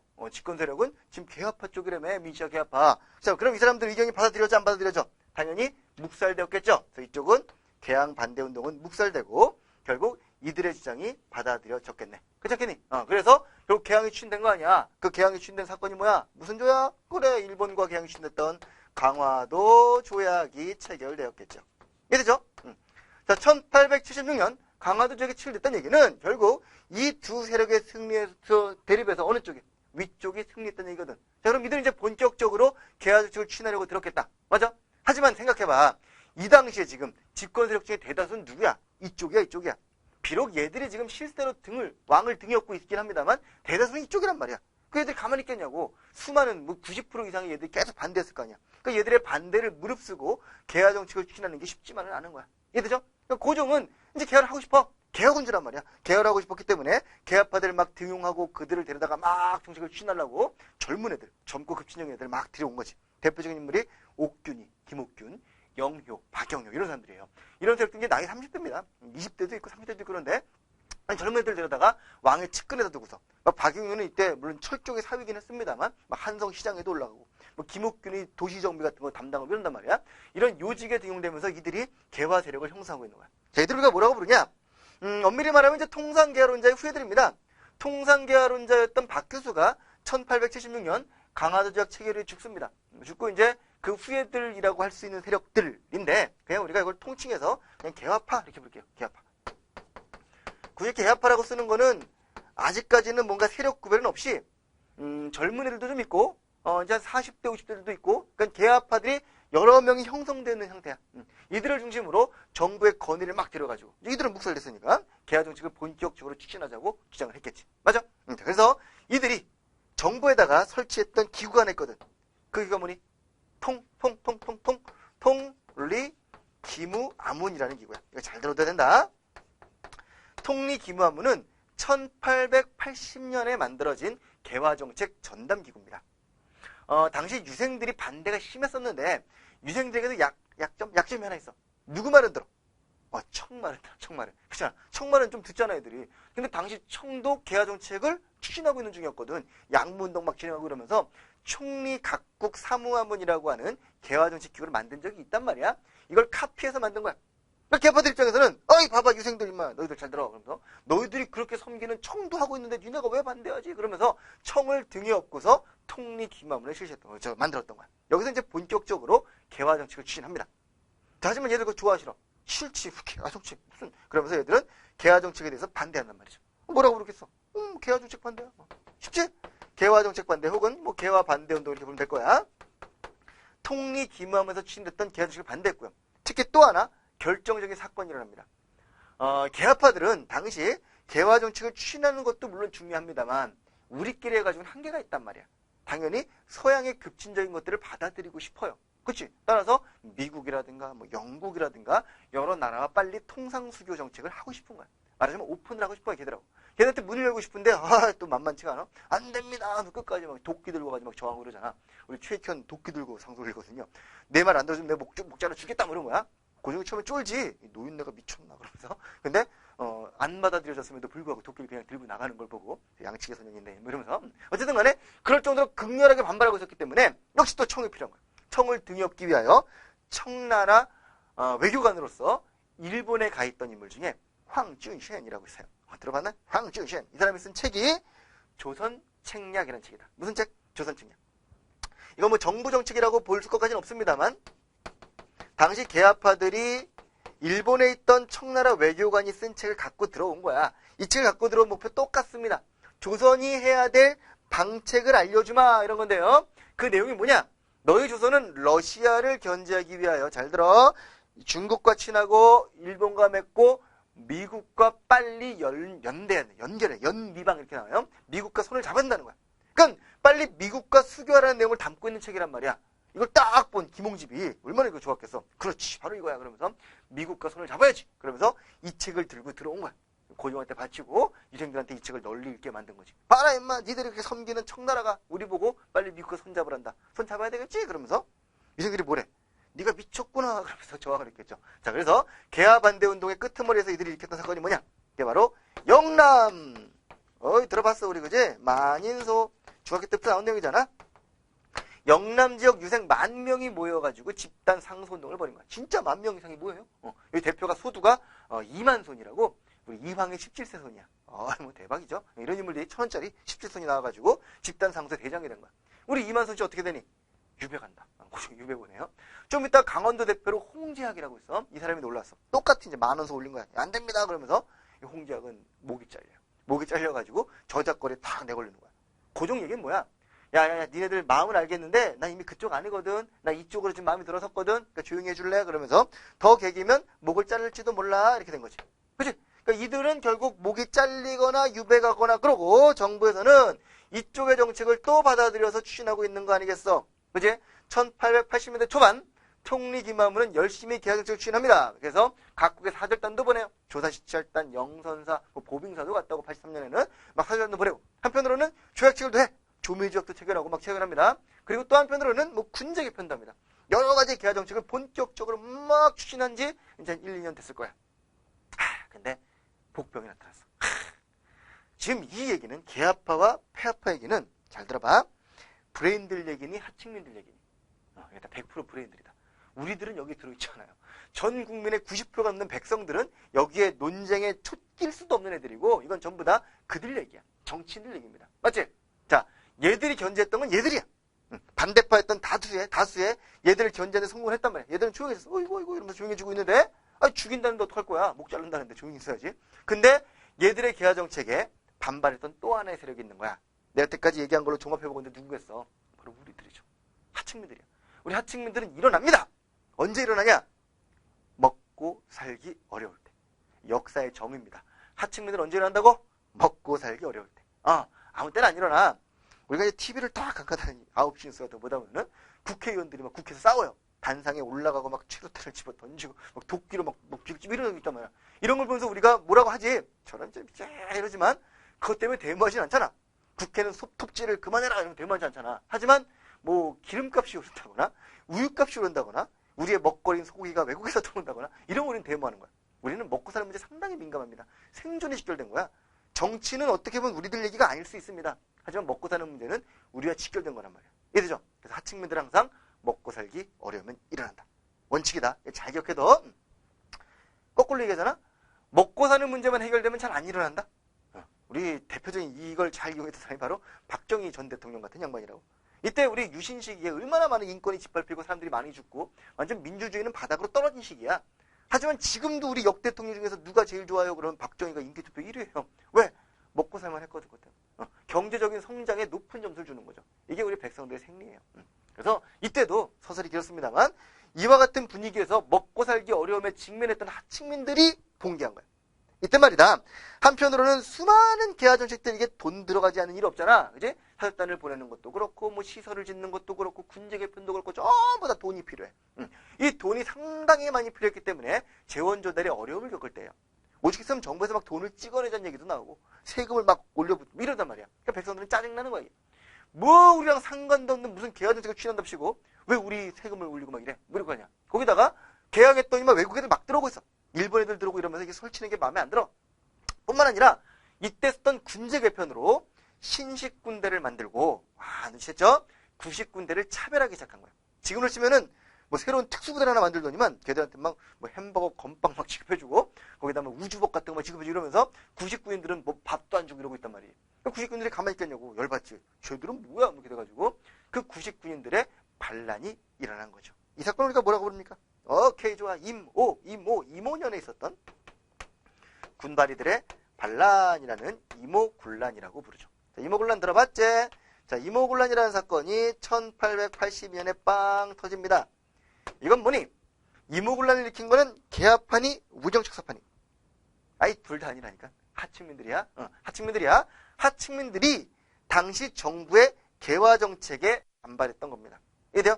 정부의 개화정책에 반발했던 하층민들의 봉기가 바로 이모군란이야. 이들과는 성향상 달라. 구식구인들이 신분제 좋아하니? 지주제 좋아하니? 아니잖아. 우정척사파는 아니야. 하지만 개화정책에 반대한다는 점에서 공통점이 있는 세력들이야. 따라서 우정척사파들은 얘들을 이용해 먹을 수 있었을걸? 맞지? 그 누구야? 흥선대원군이 바로 이모군란을 이용해서 정권을 다시 탈취한 거야. 그리고 복고정책을 추진한다고. 이게 우리나라 개화정책의 첫 번째 맞닥뜨린 난관이에요. 자, 이걸 어떻게 해결할 거야? 난 딴 애들도 아니고 군인들이 반란을 일으켰어. 대한민국 국군이 전부 다 반란을 일으켜. 누가 먹어? 공익, 경찰 누가 맡겠냐고. 그렇잖아. 결국 우리나라가 지금 그렇다면은 미국의 SOS 칠걸? 도와달라고? 이때는 어땠겠어? 그들이 믿는 구석 있잖아. 어디? 저기 청나라에 SOS를 쳐서 청의 도움으로 군인들의 반란을 진압하는데 성공을 합니다. 오케이? 그래서 이모군란은 결국 실패로 끝났어. 이걸 잠깐 대원군이 이용하려다가 대원군도 결국 청나라로 압송되고 말았어요. 이해됩니까? 자, 이모군란을 진압을 했는데, 청나라도 뭐 자선사업하러 온 거 아니잖아. 그치? 우리나라의 군란을 진압해주고 뭔가 정부에 영향력을 끼치고자 했겠죠. 당연히 내정간섭 시작됩니다. 당시 민주정권은 어쩔 수 없이 청나라에 바싹 달라붙어야 돼. 안 그럼 죽게 생겼는데. 그래서 정부 정책이 어떻게 했다고? 친청화됩니다. 개화정책 더 추진하다가 죽을 수도 있겠네? 보수화됩니다. 그런데 친청화, 보수화되기 시작한 거야. 정부 정책이. 자, 이걸 보고 있던 유생들 뭐라 그랬을까? 아이고 잘됐다, 꼬섭다 그러면서 그래 계속 보수 이러고 있는 거야. 개화정책 추진하니까 겁박 큰일 나지? 그래서 아싸 뭐 이러고 있어 아니야. 반면에 이거에 불만을 느끼는 애들이 있어. 그게 누구냐? 개화파 중에서도 젊은 애들. 아까 잠깐 얘기했던 옥균이, 영효 같은 애들이에요. 이제 막 30대를 넘어선 이들은요, 개화정책에 아주 청원의 뜻을 품고 있어. 정말 우리는 잘 살기 위해서 해야 돼! 받아들여야 돼! 라고 생각을 하고 있었고, 특히 81년에 일본에 갔다가 얘들이 일본의 대사상가를 한 명 만나요. 후쿠자와 유케치라고 하는 이 일본 최고의 커피에 실려있는 일본 근대화의 아버지 뭐 이렇게 부르는 일본의 영웅이야. 그리고 동아시아 침략의 원흉이야. 나쁜 놈이에요. 이 후쿠자 유케치를 만나가지고 문명 개화론이라고 하는 급진적인 사상을 머리에 박아가지고 온 거야. 그렇지. 개화는 이렇게 하는 거야. 그러면서 뭐 급진적이고 발빠른 서양을 적극적으로 받아들이는 그런 거에 무게중심을 두고 있던 젊은이들이 있었는데, 이들이 볼 때 당시 정부 정책이 점차 친청화 보수화되는 거는 불만스럽겠죠. 이해됩니까? 그래서 여기에 반발을 한 거야. 김욱균, 박용희 이런 사람들이 이제 막 따끈따끈하게 올라온 애들이야. 반면에 당시 개화파들의 대다수는 또 약간 온건한 쪽에 있었던 김홍집이라든가 뭐 어윤중, 김윤식 이런 분들이거든요. 이렇게 생각하면 돼. 급진개화파 그 젊은 애들이 당시 7급, 9급 정도라면 당시 이제 이 친청보사 쪽 애들이 장관 차관급이야. 그러니까 장시관급 사람들은 전부 다 보수 쪽으로 가는데 젊은 것들이 와가지고 막 개화 이러고 있는 거야. 이게 들리기나 하겠어. 장관들 귀에 9급이 뭐라 그러니 뭘 거 아니야. 그치? 따라서 맨날 무시당해. 무시당했던 그 젊은 애들은 열받은 겨. 그래도 고종은 날 이뻐하는데. 그래서 뭐라 그러냐. 너희 놈들 말이야 맨날 친청 4대당 그러는 거야. 에라이 보수 수구 꼴통아 그러면서. 그래서 그들을 4대당 수구당이라고 부르고, 지들 스스로를 4대 반대 독립당, 수구의 반대 개화당이라고 부릅니다. 스스로를 4대당의 반대 독립당과 수구당의 반대 개화당이라고 지칭하는 그런 세력들이 형성이 되고 있는 게, 그들과 뭐라고 부르냐? 뭐라고 부를까요? 오케이, 급진개화파라고 부릅시다. 오케이. 반면에 계속 친청화 보수화의 루트를 가고 있는 나머지 개화 세력들을 온건개화파라고 부릅시다. 그래서 급진개화파와 온건개화파 간에 딱 이렇게 분열이 생기기 시작한 거죠. 됐나요? 자, 그렇다면 우리나라에서 급진개화파와 온건개화파가 분화된 배경은 어디에 있다고요? 오케이, 이모군란에 있다고요. 이모군란 전까지는 급진원권의 구별이 없습니다. 이거 이후에 생긴 겁니다. 오케이? 이모군란 이후 정부 정책이 친청 보수화되자 여기에 불만을 느낀 젊은이들이 급진개합파를 형성하더라.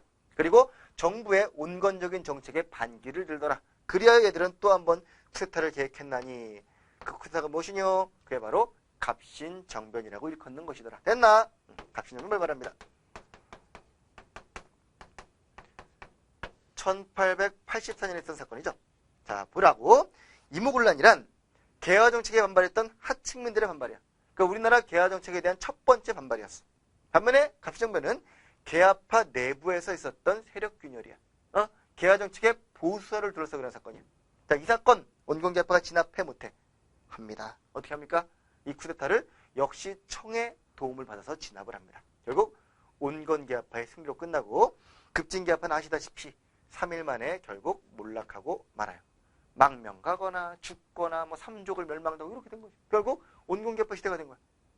유생들은요. 겉봐라! 그러면 또 좋아해. 니들 그럴 줄 알았다. 그래서 내부 분열까지 일어나네. 잘하고 있어. 그러면서 계속해서 보수화로 가시지 모르고 있는 거야. 자, 이렇게 온건개파가 승리를 거두고 아무도 온건개파의 친청 보수화 정책을 막을 수가 없어. 안 막거나 못 막거나. 이런 채로 10년이 흘러갑니다. 이게 지금 1880년대의 분위기야. 이해됐어? 1880년대 우리나라는 이렇게 개화 정책을 추진하다가 잠깐 장애를 만났음에도 불구하고 친청 보수적인 방향으로 동도 서기론의 입장에서 개화 정책이 쭉 추진되고 있는 중입니다. 됐나? 자, 이렇게 추진되고 있었는데 1890년대 엄청난 사건이 연달아 터지고 맙니다. 1890년대 사건이 뭐야? 혹시 94년에 있던 사건 3개만 대봐라. 첫째, 가보게요. 좋아. 둘째, 동학농민운동. 셋째, 청일전쟁. 3가지 사건이 동시에 1894년에 한꺼번에 막 몰아치기 시작합니다. 이게 엄청난 사건이야. 다시 써볼게. 첫째, 이거는 빨간 글씨는 이제 저항들을 쓴 거고 파란 글씨 정부 정책이라면 이건 내가 그냥 별도니까 하얀 글씨로 그냥 쓸게요. 1894년 동학농민운동. 1894년 가보게요. 나중에 을미기억으로 이어지죠. 1894년 청일전쟁. 이 3개 사건은 very very important. 이 3 사건은 우리나라 역사를 확 바꿔버린 사건이야. 이게 시험에 안 나오면 절 죽이세요. 이건 말도 안 돼. 꼭 나와야 됩니다. 이거는 이 사건 중에 뭐가 나와야 돼. 동학농민운동에는 뭐냐? 우리 역사상 처음으로 하층민들의 저항이 성공한 케이스야. 성공했다는 거는 그들이 완전히 이겼다는 게 아니라 그들의 의견이 일부 정부 정책에 반영이 되었습니다. 의미가 있는 사건이에요. 그리고 하층민들이 개화파와 폐화파를 아우르는 2가지를 동시에 외쳤어. 얘들은 반봉건 근대화와 반침략 자주화를 동시에 외쳤던 애들입니다. 그 점에서 상당히 중요합니다.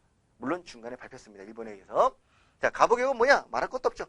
법제적 근대화입니다. 우리나라가 법적으로 신분제가 폐지된 게 언제? 이때부터. 법적으로 과부제가 허용된 게 언제부터? 이때부터. 법적으로 연좌제 없어진 게 언제부터? 이때부터. 전부 다 법적인 근대화가 시작된 게 이때부터입니다. 우리나라 근대의 첫 출발이라고 볼 수 있겠죠. 청일전쟁은 동아시아의 세력 구도가 확 바뀌어버린 사건이야. 무시무시한 사건이야. 당시 동아시아에는요, 보스가 계세요. 그 보스의 이름은 짜잔, 짱깨입니다. 짱깨 보스야. 이 양반이 보스야. 행동대장이 있어. 조폭이야. 행동대장 누구냐? 행동대장은 우리 조선이야. 자, 그 밑에 수많은 쫄따구들이 있어. 막 쫄따구 베트남 있는데 그 중에 하나가 이제 그 일본이야. 쪽. 우리 생각이야. 우리 생각에 우리 행동대장이고 이분 이제 보스, 나머지 조직원들 이렇게 했는데 청일전쟁은 뭐냐? 이 조직원 중에 한 놈이 나의 쫄따구가 나도 아니라 우리 보스를 친 사건이야. 어마어마한 사건이죠. 얘가 얘를 공격한 거야. 자, 이때 이 행동대장의 방향이 갈라진 거야. 잠깐 그러면서 이게 무슨 짓이야? 그러면서 끝까지 보스를 섬기자! 라고 했던 쪽이 생겼고, 오케이? 반면에 아무래도 이놈이 센 것 같아. 얘가 우리 보스를 깰 것 같아. 라고 하면서 새로 부흥하는 얘를 편을 들자라고 했던 세력이 생긴 거야. 그죠?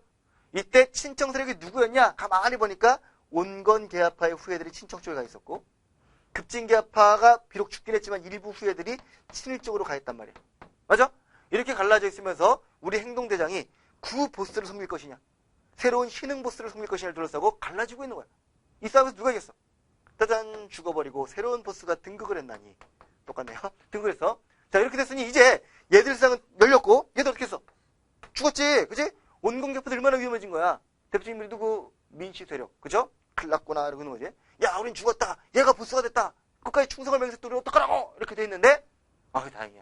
딴 조직이 보이는 거야. 러시아라는 보스가 보이는 거야. 얘다! 그러면서 잽싸기로 갈아탑니다. 친청파가 친러파로 변신을 합니다. 그래서 이때부터는 친일파와 친러파의 대립구도가 돼요.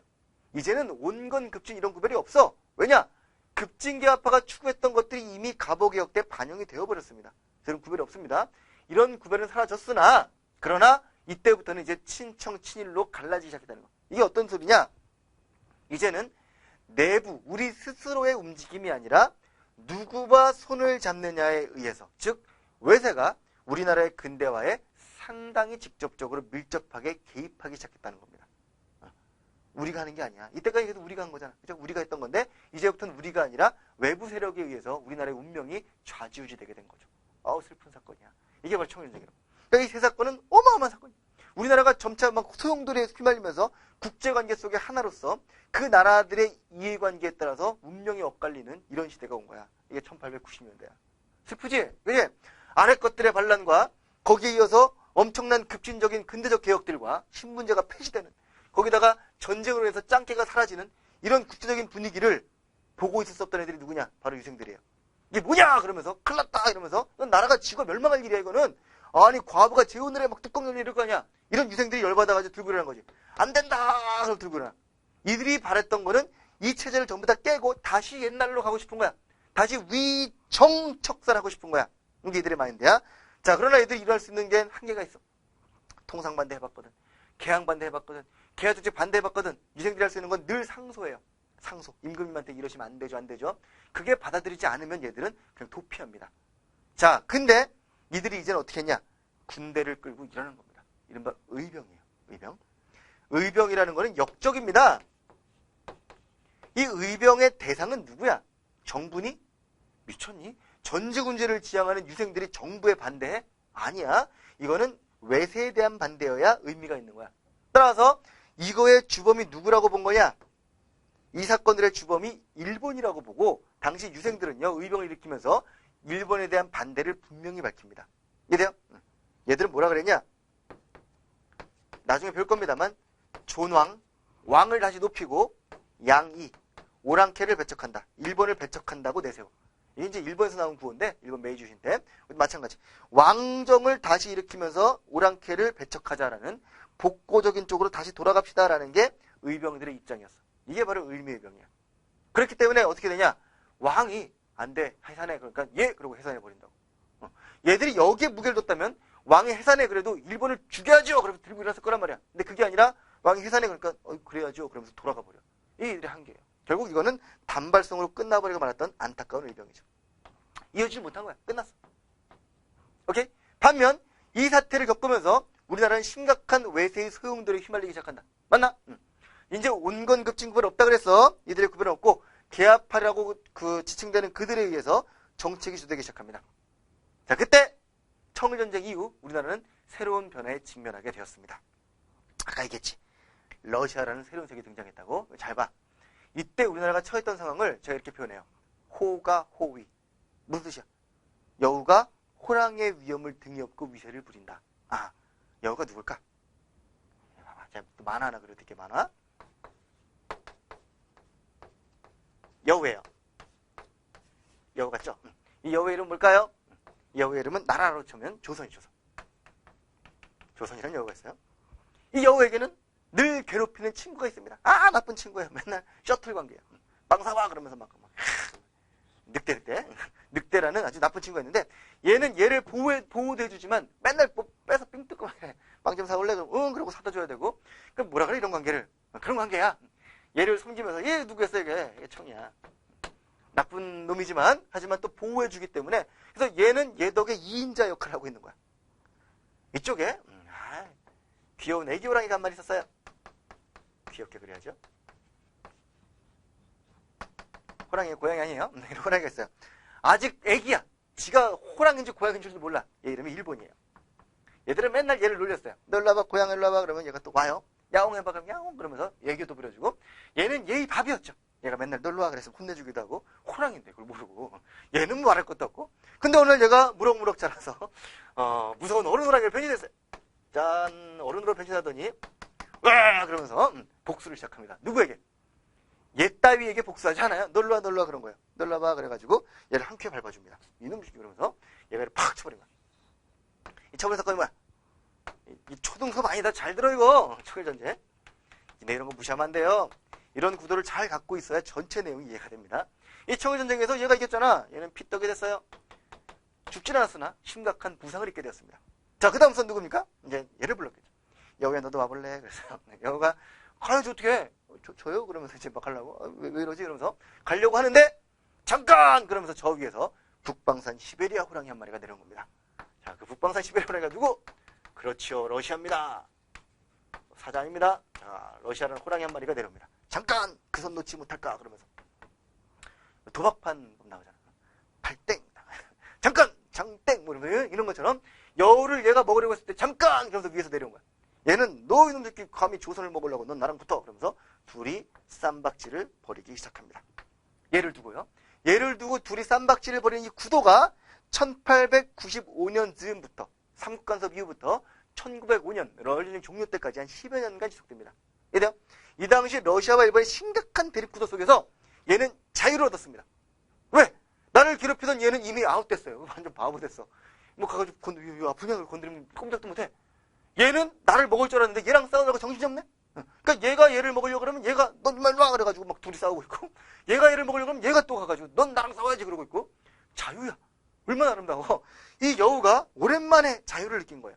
이 자유 속에서 여우가 해야 될 일은 무엇일까요? 1번 도망간다. 2번 여우 친구들을 불러 모아 호랑이에 대비한다. 3번 침을 길러서 여우 호랑이랑 싸울 수 있을 정도의 슈퍼여우가 된다. 여러 가지 정도 있겠는데 안타깝게 되게 나라거든요. 도망 못 갑니다. 우리나라는 구조가 좀 불쌍한 나라예요. 지리적으로. 우리나라 저 위쪽에 러시아가 있고요. 여기 일본이 있고요. 여기 청이 있는 거야. 그 외엔 바다야. 그치? 같이 뭐 협력할 나라도 없고 딱 고립돼 있잖아. 협력할 나라도 없고 도망은 어디로 가? 나라인데. 그렇잖아. 결국 우리가 할 수 있는 방법은 힘을 기르는 것밖에 없거든. 힘을 길러서 빨리 얘들과 맞설 수 있을 만큼 적어도 맞짱까지는 안 되겠지만 적어도 꿀리지 않을 정도가 돼야 돼. 그게 우리가 남아있는 유일한 방법일 것 같단 말이야. 근데 이때 여우가 무슨 생각을 했냐? 자유인데? 이렇게 된 거예요. 난 아무도 안 건드리네 이러면서 나 해보고 싶은 거 해봐야지 그런 거야. 그리고 가만히 보니까 그동안 추진해왔던 이런 것들 특히 갑오개혁 같은 게 다 일본이 시켜서 한 거거든. 이 싫어! 그러면서 난 혼자 갈 거야 그러면서 이걸 뒤집어 엎어버려. 뒤집어 엎어버리고 내가 하고 싶은 대로 해야지 이렇게 된 거야. 그러면서 복고적인 스스로의 개혁을 추진합니다. 그 복고적인 스스로의 개혁을 우리가 뭐라고 부르냐? 광무개혁이라고 부릅니다. 오케이? 대한제국이라는 나라를 수립하고 광무개혁을 추진하기 시작한다고. 이 대한제국도 그래요. 그동안 내가 너를 섬겼거든. 너는 황제 나는 왕. 싫어. 나도 황제 할래. 이렇게 된 거야. 그래서 이미 아웃되어버린 청을 보면서 다이다이 먹자. 이렇게 거죠. 너나 나나 똑같은 황제인데 뭐 이러면서 얘한테 이제 막 개기고 있는 거야. 너 많이 아프지? 뭐 이러면서 얘한테 막 덤벼. 한청 통상조약을 맺어요. 나중에 배울 겁니다만 그 전에 우리는 조청상민 수중력쟁쟁을 통해서 우리가 청의 속국이었습니다.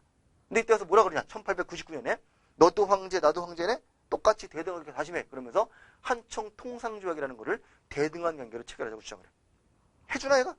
야 그래도 아무리 그래도 야 넌 여우구나 늑대인데 아유 이러고 있단 말이야. 근데 뒤에 또 호랑이가 해줘라 그럽니다. 해줘요. 그래서 우리가 처음으로 청과 대등한 나라가 돼요. 뿐만 아니야 얘가 가지고 있는 먹잇감을 얘가 토끼를 한 마리 갖고 있어. 아주 맛있는 토끼를 한 마리 사냥을 해가지고 갖고 있단 말이야. 근데 얘가 가서 얘한테 그러는 거예요. 야 늑대야 그 토끼 내가 먹자 이런 거예요. 늑대는 어이가 없죠. 야 이거 내가 잡은 거야 내 거야 그러고 있는데 뒤에 있던 호랑이가 한 마리 합니다. 여우 줘라 그러면서 또 얘는 결국 토끼를 얘한테 뺏겼어요. 이 토끼를 뭘까요? 간도입니다. 간도. 나중에 설명을 드리겠습니다만 이 간도라고 하는 땅은 모르겠습니다. 일단 이 당시 청의 영토였는데 우리가 간도에 대한 영유권을 열심히 막 주장하기 시작합니다. 그 전에 이제 백두산 정계비하까지 거슬러 올라가면 우리 영토일 수 있습니다만 이 당시에는 힘의 논리에 따라서 청나라하게 돼 있었거든. 근데 이걸 우리가 내놓으라고 막 한 거지. 일본이 인정해 줍니다. 이건 뭐 여우 거지 그러면서 간도가 일시적으로 우리 땅이 되기도 하고 이런단 말이야. 심지어는 막 얘한테도 막 개겨. 독도 우리 거야 막 건드리지 마 이러고 있고 얘가 막 건드리려고 그랬거든. 독도 내 건데 먹으려고 뭐 이러고 있고 얘한테 막 연해주에다가 막 관리팡이라고 막 이래요. 이러면서 사방팔방으로 상당히 자주적인 정책을 취했던 때야. 그리고 상당히 스스로의 어떤 외세의 간섭 없이 스스로의 길을 걸을 수 있었던 그런 시기가 바로 있다는 말이야. 이 10년이 정말 중요한 시기야. 왜냐? 이 싸움 곧 끝나. 그치? 누가 이겨도 이길 거란 말이야. 얘가 이기든 얘가 이기든 그 다음은 누구야? 나 먹는 거야. 그치? 그러니까 이 시기에 얼마큼 내가 잘 했느냐가 상당히 중요한 시기였는데 자주적으로 했단 말이지. 근데 문제는 복고 정책이 너무 많았단 말이야. 그러니까 근대로 나아가는 그런 게 있었음에도 불구하고 황제 중심의 복고적인 개혁이었기 때문에 사실상 큰 성과를 거두지는 못했다고 보는 거죠. 누가 이겨? 얘가 이겨? 혼자 이긴 건 아니고 사실 그냥 쓰면 얘가 이겨. 얘가 이기는데 러시아라는 호랑이를 미워했던 사자가 있었습니다. 사자. 암사자예요. 암사자 익혀서 그리면 안 되네. 어쨌든 사자입니다. 이 사자 이름이 뭐야? 미영이.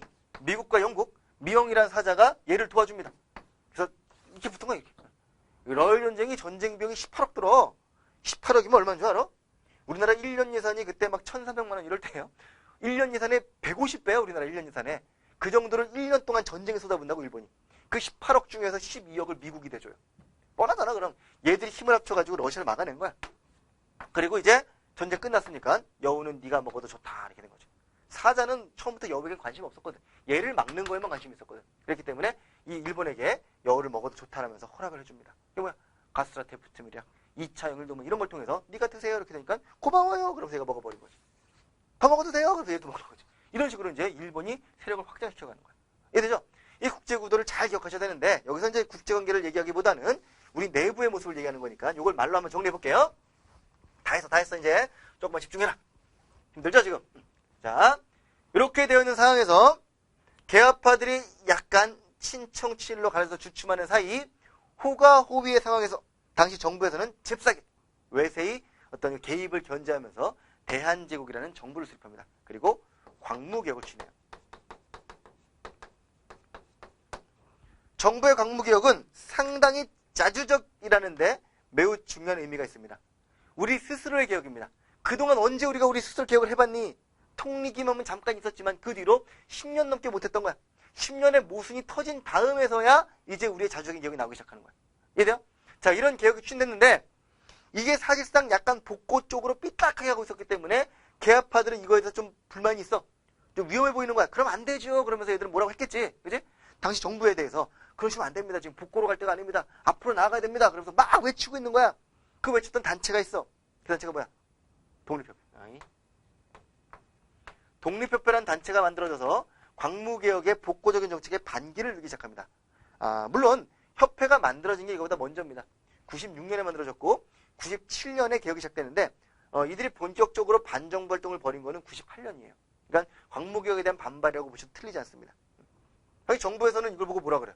아니 지금 청도, 일본도, 러시아도 나를 못 건드리는데 너는 누구니? 그냥 듣보자 뭐 이러면서 이 독립협회를 잽싸게 밟아버리시죠. 이놈 봐라. 그러면 이런 거야. 98년에 해산되고 말아요. 광무개혁의 복고 정책은 그대로 추진이 됩니다. 그렇겠죠? 광무개혁은 그대로 복고적으로 하면. 이 복고적인 정책을 보고서 의병 세력들, 의정들은 뭐라 그랬겠어? 황제 만세 이러고 있겠죠. 좋잖아. 복고잖아. 그치? 자주적, 복고적 우리가 바라던 거 아니야? 반침략 자주화와. 그치? 거기다 봉건질서를 지키고자 하는 움직임을 고종 황제께서 하고 있는 거 아니야? 오케이! 그러면서 얘들은 가만히 또 있는 거야. 잘하십니다. 그러고 있단 말이지. 독립협회는 날아가고 의병들은 잠잠해졌고 광무개혁은 독보적으로 흘러가고 있는 거지. 자, 근데 이게 사실상 실패로 끝난다는 게 만천에 드러난 사건. 바로 러일전쟁 종료와 함께 을사조약이 체결되면서죠. 을사조약으로 사실상 우리나라 국권이 피탈되고 만 거야. 외국권 박탈이지만 이건 국권 피탈이나 마찬가지거든. 이로써 광무개혁이 중단되자 얘들 깜짝 놀랐을 거 아니야. 겉봐요 내가 뭐라 그랬어요. 그럼 막 일어났겠지. 이러시면 안 된다니까. 그러면서 얘들이 늦었지만 일어난 거야. 에이 겉봐 그러면서 일어난 이들이 뭐 했냐. 늦었지만 빨리 지금이라도 힘을 기릅시다. 왜? 완전히 먹힌 거 아니니까. 먹히기 전에 지금이라도 조금이라도 힘을 길러서 저들에게 맞섭시다. 라면서 애들이 추진하는 운동이 바로 애국개몽 운동이에요. 선배들은 뭐라 그러냐. 이미 늦었어. 다시 한번 칼 들고 일어나. 일본 놈들 죽여버려. 그러면서 일어난 거. 다시 의병이지 뭐. 이때 의병은 그럼 저때 의병과는 사뭇 다르겠네. 이때 의병이 복고를 지향했던 조낭 양의의, 물론 양의도 있습니다만 의병이라면 이때는 철저하게 일본에 대한 대응으로 일어난 의병이야. 구국운동이야. 나라를 세우기 위해서 구국의 결단으로 목숨 걸고 싸웠던 의병이죠. 이해돼요? 그래서 이거는 당시 국권 피탈로 간달간달해가는 그런 분위기 속에서 이들은 장기적인 전략을 세우고 준비하자고 했던 반면 얘들은 지금 죽더라도 목숨 걸고 싸우자라면서 이제 당장을 위해서 일어났던 그런 애들이에요. 이 둘 다 전부 다 국권회복이라는 공통된 목적이 있습니다. 하지만 하나는 장기 전략, 하나는 단기 전략이에요. 당시에는 그래서 서로 간에 싸웁니다. 지금 보면 상호 보완이지. 같이 가면 좋겠지만 당시들은 서로 간에 사이가 안 좋아. 아, 이놈 언제 그러다가 죽지? 이러는 게 얘들 입장이고, 얘들 입장에서는 괜히 뛰어나가봤자 실력도 없는 게 지금 죽지 그런 거야. 계란으로 바위치기 아니겠어? 이런 게 얘들 입장이고. 얘들 기다리다 죽는다 얘들 입장이고. 어쨌든 간에 서로 간에 사이가 안 좋았는데 이들의 활동은 결국 국권피탈로 중단되고 맙니다. 그러니까 일본에 의해서 애국개몽운동도 의병투쟁도 전부 다 막을 내리면서 우리나라는 국권피탈에는 1910년대로 가게 된 거죠. 얘들 1900년대 우리나라의 움직임이었다면 1890년대 후반부터 1900년대 움직임이었다면 1910년대 국권피탈로 역사의 막을 내린다는 흐름이겠죠. 되나? 이 막을 내리고 나서 국권피탈 되고 나서 다시금 이들의 움직임이 독립운동으로 연결이 될 겁니다. 그럼 뒷단원 가서 두 번째 단에서 연결해 보기로 하고요. 이 전체 내용이 우리가 이 단에서 쭉 배울 내용입니다. 우리 필기해 놓은 거 필기노트 보시면서 정리하시는데 맨 처음에 저로 가볼게요. 다시. 단원 처음에 우리가 배우는 게 뭐냐? 흥선대원군의 개혁적들이야. 내부적으로 외부적으로 흥선대원군이 통상 요구에 대해서 어떤 입장을 보였던가를 배울 겁니다. 오케이? 요거 배워. 그 다음에 나오는 게 개항이야. 강화도 제약, 그 다음에 개화 정책들 배울 겁니다. 그러면서 자연스럽게 개화파와 무정사파에 대해서 설명을 드릴 겁니다. 오케이?